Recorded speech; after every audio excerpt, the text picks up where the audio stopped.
Ah, la montagne, les grands espaces. À défaut de pouvoir vous emmener avec moi, je veux partager ça un petit peu. Et puis, on va voir ce que ça donne.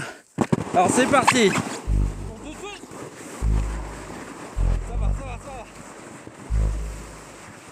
va. Générique! Générique!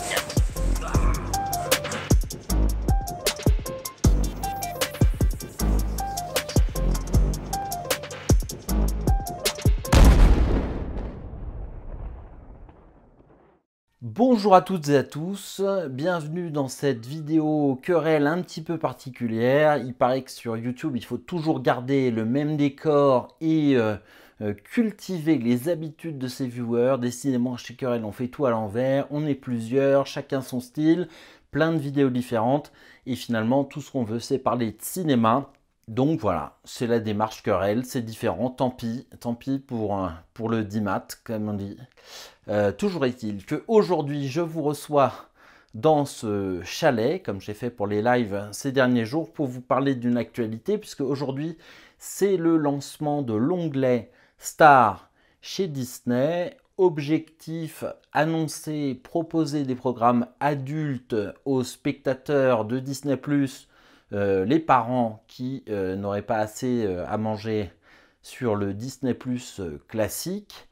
La réalité un petit peu que ça masque, c'est que, le contenu de Disney+, et c'est le principal reproche qui lui est fait depuis son lancement, est très très faible, avec des films vus et revus, des classiques Disney que les gens possédaient pour nombreux, des versions en DVD Blu-ray, peu d'originalité finalement, avec des exceptions comme The Mandalorian, WandaVision, qui ont été des gros succès. Je ne reparlerai pas de mes avis différents là-dessus.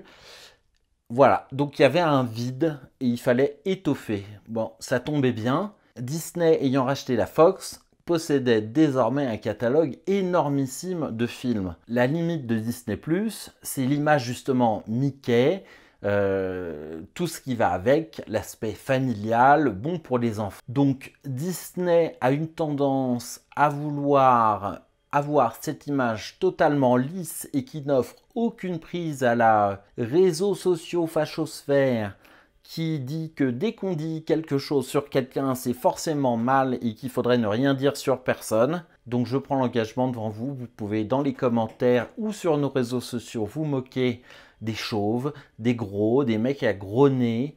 J'ai des lunettes aussi, j'ai une barbe, voilà. Enfin, il y a plein de trucs qui donnent prise. J'ai des origines diverses et variées qui rendent difficile à me définir, mais on peut me parodier de plein de manières. Ça passe par la Méditerranée en général, mais il y a bien d'autres choses si vous saviez. Quoi qu'il en soit, Star, ça doit être la possibilité de montrer autre chose au public Disney, d'étoffer le catalogue. Bon, premier bilan à la première journée, on a quand même l'impression que si ça a été étoffé, globalement, tout ce qui est présenté aujourd'hui, à quelques exceptions près, c'était déjà disponible en France sur Amazon Prime. Je vais dire la totalité de la saga Alien, Predator, il y a un certain nombre d'autres films comme ça, la série Die Hard. Alors la série Die Hard est plus complète que sur Prime. Apparemment dans l'accord il y avait une clause pour garder l'épisode 3. Pourquoi l'épisode 3 apparaît maintenant sur Star? Tant mieux, je vais enfin le voir avec mes filles. Ah, j'ai découvert qu'il y avait Futurama aussi. Futurama, ça va me faire plaisir de revoir avec mes filles, qui est une série que j'affectionne. Étoffer le catalogue un petit peu, mais on a plus l'impression que là, c'est le canevas de ce que Disney+ va devenir, avec une ambition de production, avec de plus en plus de sorties, de toute façon, qui ne vont pas se faire au cinéma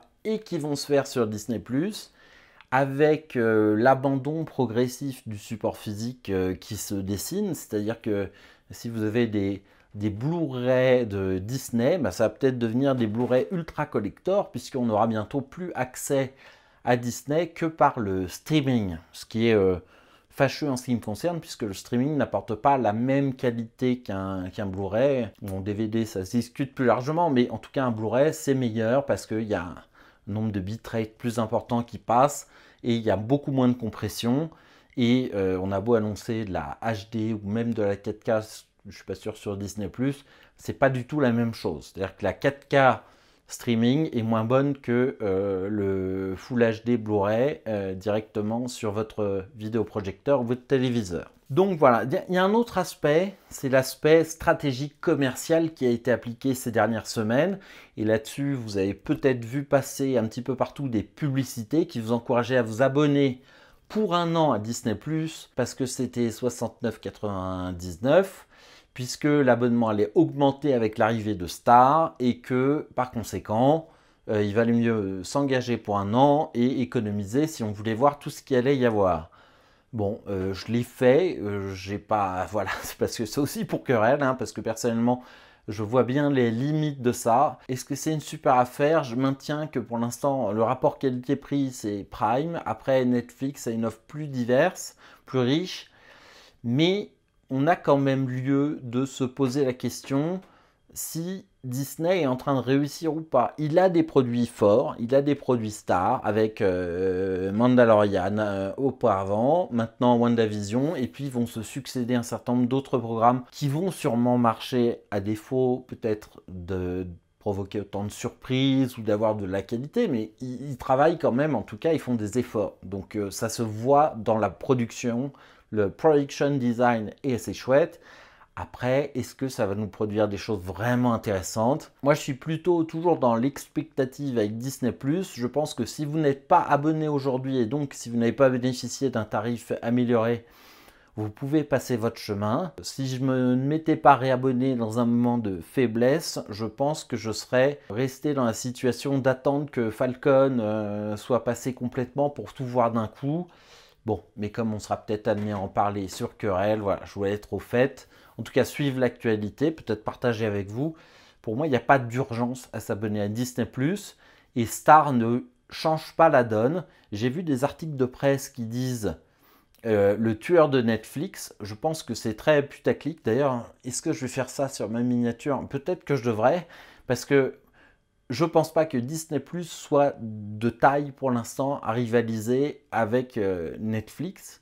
Maintenant, dans un futur à terme avec une force de frappe importante qui est celle de Disney, pourquoi pas? Mais il y a quand même l'aspect monomaniaque Disney, même si c'est Disney, Lucasfilm, Fox, c'est pas du tout la même chose que Netflix qui joue sur quand même beaucoup plus de tableaux divers et variés et qui a développé avec les années beaucoup d'expérience dans la programmation de streaming, ce qui n'est pas du tout la même chose qu'une programmation de chaîne de télévision et que l'offre doit évoluer. Star aujourd'hui ne révolutionne rien mais prépare un avenir où la guerre va faire rage. Amazon Prime, Disney+, Netflix. Désolé, Apple, j'ai même pas été voir parce que même les produits phares qui étaient annoncés comme étant des vecteurs pour attirer un certain nombre de spectateurs ne m'ont pas intéressé. Je suis beaucoup plus curieux de voir arriver HBO Max qui va avoir un super catalogue, tout le catalogue HBO Warner, et des productions qui sont en cours et qui vont être faites avec l'esprit HBO et à mon avis avec un idéal de qualité qui va faire que, après on ne sait pas quand ça sort en France ni à quel prix, mais voilà, pour ça je suis curieux. Mais voilà, la guerre est lancée, la télévision fait entre moins 15 et moins 30% d'audimat par an, donc la télévision existera toujours. À mon avis, des chaînes vont mourir, à mon avis, des grosses chaînes vont devoir changer leur fusil d'épaule pour pouvoir se maintenir. Et malheureusement, je crois que ce sont les chaînes de désinformation qui vont prospérer le plus puisqu'elles ont un mode de production qui est vissé sur l'actualité. Bon, c'était un petit peu pêle-mêle tout ce que j'avais à vous dire aujourd'hui par rapport à l'actualité de la sortie de Star chez Disney+. Si vous avez repéré des films, des programmes immanquables sur Disney+, sur Star que je n'ai pas cités, mettez-les dans les commentaires.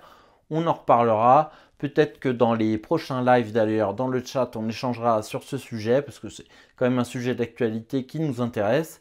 On est quand même plus ou moins bloqué à la maison, ne serait-ce qu'en soirée.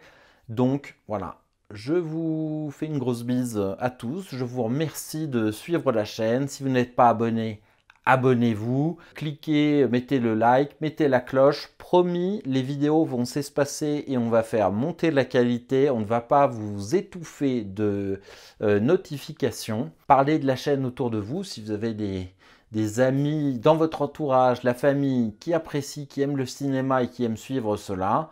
Continuez à nous envoyer vos suggestions, même si on a déjà un bon annuaire de suggestions. D'ici à la prochaine fois, portez-vous bien, que la force soit avec vous. Ciao!